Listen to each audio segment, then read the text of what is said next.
పత్తి రైతులు 25 లక్షల మంది పత్తి రైతులు పత్తి పంట వేశారు. దానికి సంబంధించి 49 లక్షల బేల్స్ పత్తి పంట ఉత్పత్తి అయినట్టు వ్యవసాయ శాఖ ప్రకటించింది. అందులో 41 లక్షల బేల్స్ పత్తిని కాటన్ కార్పొరేషన్ ఆఫ్ ఇండియా మద్దతు ధరకు క్వింటాలకు 7,521 రూపాయలు చెల్లిస్తున్నామని చెప్పి బ్యానర్లు పెట్టి కొనుగోలు చేసింది. 25 లక్షల మంది రైతులు పత్తి పంట వేస్తే 49 లక్షల బేల్స్ ఉత్పత్తి జరిగితే 41 లక్షలు సీసీఐ కొనుగోలు చేసినట్టు సీసీఐ ప్రకటిస్తే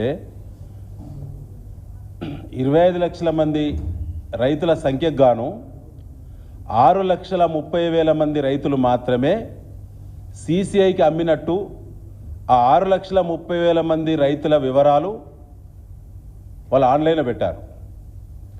6,30,000 మంది రైతుల ఖాతాలలో మాత్రమే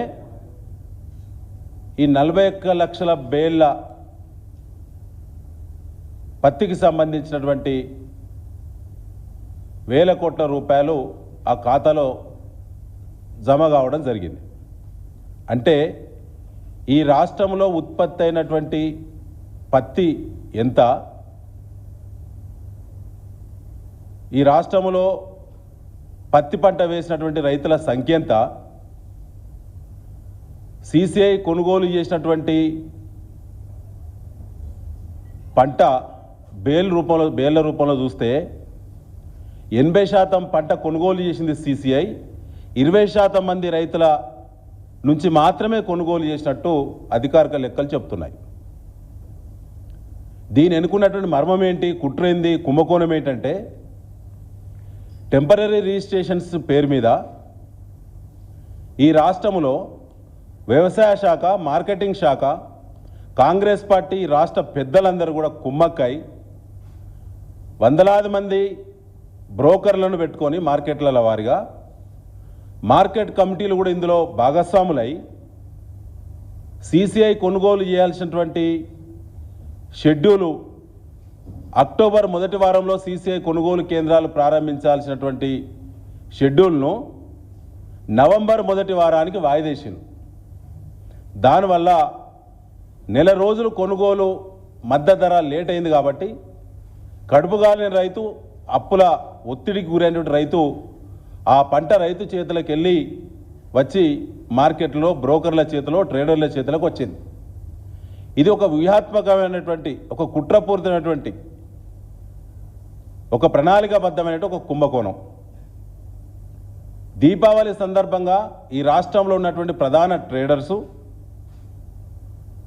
ఈ రాష్ట్రంలో సీసీఐ ఉన్నతాధికారులు హైదరాబాద్ కేంద్రంగా 5 స్టార్ హోటల్లో దీపావళి సందర్భంగా ప్రత్యేకంగా ఒక దావత్ పెట్టుకొని కొనుగోళ్లు సీసీఐ కేంద్రాలు లేట్ చేయడం ద్వారా రైతుల చేతుల్లో ఉన్నటువంటి పంట కడుపుగాలి తక్కువ ధరకు అమ్ముకుంటారు. అది ఎట్లాగో మార్కెట్లకే వస్తుంది, మార్కెట్లో ట్రేడర్ చేతికి వస్తుంది. వచ్చిన తర్వాత కొనుగోళ్లు ప్రారంభించడం ద్వారా రైతుల పేరు మీద 7,521 రూపాయల క్వింటాల్ చొప్పున సీసీఐకి పెట్టచ్చు అనేటువంటిది ఇలా ఈ కుంభకోణం ఈ పద్ధతిలో జరిగింది. ఇందులో ప్రధానంగా మీ ద్వారా నేను బీఆర్ఎస్ ద్వారా తెలంగాణ రాష్ట్ర పత్తి రైతులకు మేము విజ్ఞప్తి చేస్తున్నాం. మీకు తెలియకుంటేనే నిలువు దోపిడీ జరిగింది ఈ రాష్ట్రంలో. కాంగ్రెస్ పార్టీ పత్తి రైతులను కూడా వదిలిపెట్టలేదు. పత్తి రైతులకు సంబంధించి సీసీఐ కొనుగోళ్లు నెల రోజులు ఉద్దేశపూర్వకంగా, కుట్రపూరితంగా డిలే చేయడం ద్వారా రైతు చేతున్నటువంటి పత్తిని 5,500 నుంచి 6,000 రూపాయల వరకే మార్కెట్లో ప్రైవేటు వ్యాపారులు కానీ, వ్యవసాయ మార్కెట్ కమిటీలో ట్రేడర్స్ కానీ కొనుగోలు చేసి రైతులకు సంబంధం లేకుండా టెంపరరీ రిజిస్ట్రేషన్స్ టీఆర్ నంబర్ల పేరు మీద ఈ రాష్ట్రంలో 60,000 మంది టీఆర్ నంబర్లు తీసుకొని రైతుల రూపంలో అవతారం ఎత్తి 7,521 రూపాయి క్వింటాల్ చొప్పున సీసీఐకి పత్తిని అమ్మడం జరిగింది. వారి ఖాతాల్లో ఇలా వేల కోట్ల రూపాయలు వాళ్ళ ఖాతాల్లో జమ అయినాయి. దీనివల్ల దాదాపు 3,000 కోట్ల రూపాయల దోపిడీ, నిలువు దోపిడీ, పత్తి రైతులను నిలువు దోపిడీ చేసింది కాంగ్రెస్ పార్టీ ప్రభుత్వము, తెలంగాణ ప్రభుత్వం. 7 మార్కెట్ కార్యదర్శులను సస్పెండ్ చేసిన తెరపైకి ఈ వార్తలు రాగానే 130 మంది మార్కెట్ కార్యదర్శులకు నోటీసులు ఇచ్చిళ్ళు. ఇలా భద్రాద్రి కొత్తగూడెం జిల్లాలో నకిలీ టిఆర్ నంబర్ల బుక్కులు 100ల కొద్దీ దొరికినాయి.